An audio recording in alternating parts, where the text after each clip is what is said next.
En tant que femme politique, noire, porte-parole de la majorité, je recevais tous les jours un torrent de messages haineux sur les réseaux sociaux. Et ça, c'était quelque chose que je subissais quotidiennement. Et donc, il y a un moment où, forcément, on se dit qu'on ne peut pas juste subir et qu'il faut agir. On était en 2018 à l'époque. En 2018, le débat public que nous avons aujourd'hui sur les réseaux sociaux, il n'était pas du tout à ce niveau-là. Il n'y avait pas cette prise de conscience généralisée. Et c'est vrai que quand j'ai commencé à parler de ce sujet, à dire qu'il fallait réguler les réseaux sociaux, j'ai quand même senti une certaine solitude parce qu'il y avait un certain nombre de personnes qui avaient complètement abandonné, qui disaient qu'on ne pouvait absolument rien faire. Une certaine solitude parce que certains aussi considéraient que ce n'était pas un problème. Fermez les yeux. Internet, ce n'est pas la vraie vie.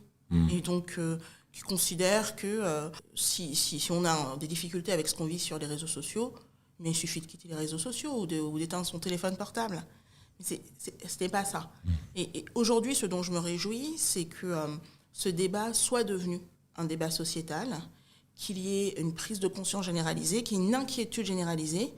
Et demain, ce que j'espère, c'est qu'il y ait une exigence bien plus forte de la part de l'ensemble de nos concitoyens vis-à-vis des usages numériques.